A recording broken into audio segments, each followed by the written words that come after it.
మీ business ఏదైనా మీ ఊర్లో promotion చేయాలంటే అది సుమన్ టీవీతోనే సాధ్యం. ఇప్పుడే సంప్రదించండి.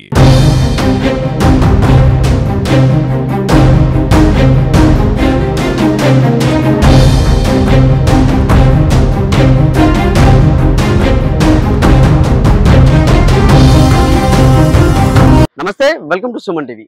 దేశవ్యాప్తంగా ఛత్రపతి శివాజీ మహారాజ్ యొక్క జయంతి వేడుకలు అంగరంగ వైభవంగా కొనసాగుతున్న వేళ సిద్దిపేట జిల్లాలోని వర్గల్ మండలం జబ్బాపూర్ గ్రామంలో మాత్రం విషాద ఛాయలు అలుముకున్నాయి. అక్కడ జెండా ఆవిష్కరణ కార్యక్రమంలో ఛత్రపతి శివాజీ మహారాజ్ యొక్క ర్యాలీ నిర్వహించడం. ర్యాలీ నిర్వహణ తర్వాత కూడా అక్కడ జెండా ఆవిష్కరణ కార్యక్రమంలో విద్యుత్ షాక్ రావడంతో దాదాపుగా 16 మందికి విద్యుత్ షాక్ రాగా ఒక యువకుడు మృతి చెందగా మరో యువకుడు అపస్మారక స్థితిలోకి అయితే వెళ్ళిపోవడం జరిగింది.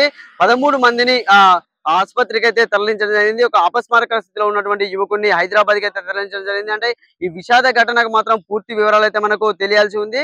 దాదాపుగా ఒక 13 మందికి తీవ్రంగా కూడా విద్యుత్ షాక్ రావడంతో కూడా వారిని ఆసుపత్రికి అయితే తరలించినట్టు అయితేనే తెలుస్తుంది. ఆ ర్యాలీ తర్వాత ఛత్రపతి శివాజీ యొక్క ర్యాలీ తర్వాత కూడా ఈ యొక్క సంఘటన జరిగినట్టుగానైతే మనకు తెలుస్తున్న పరిస్థితి ఉంది. యువకుల్లో అంటే దాదాపుగా 16 మందికి కరెంట్ షాక్ రాగా అందులో ఒక యువకుడు మృతి చెందిన విషయం అయితే మనకైతే తెలుస్తుంది. అక్కడ లింగ ప్రసాద్ అనే యువకుడు 23 సంవత్సరాలు మృతి చెందడం జరిగింది. వడ్డే కరుణాకర్ 25 సంవత్సరాల అతను అపస్మారక స్థితిలో అయితే ఉన్నాడు. అతన్ని హైదరాబాద్ ఆసుపత్రికి అయితే తరలించడం జరిగింది. మిగతా క్షతగాత్రులను మాత్రం ఇక్కడ స్వల్పంగా గాయపడే వారిని మాత్రం గజ్వేల్ ప్రభుత్వ ఆసుపత్రికి అయితే తరలించడం అయితే జరిగింది. అంటే ఈ విద్యుత్ శాఖ ఎలా వచ్చిందనే మాత్రం ఇంకా మనకైతే తెలియాల్సి ఉంది. అంటే ఇది ఎవరి నిర్లక్ష్యంగా జరిగింది, ఎందుకు జరిగింది అనేది మాత్రం ఇంకా మనకు తెలియాల్సిన పరిస్థితి ఉంది.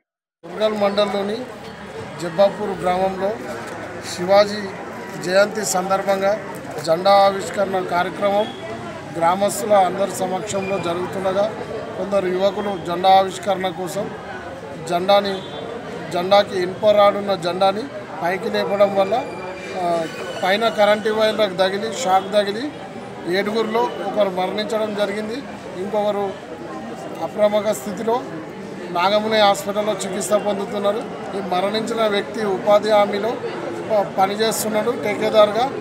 కావున ప్రభుత్వం వారి కుటుంబాన్ని ఆర్థికంగా అన్ని రకాలుగా ఆదుకోవాలని విజ్ఞప్తి చేస్తున్నారు.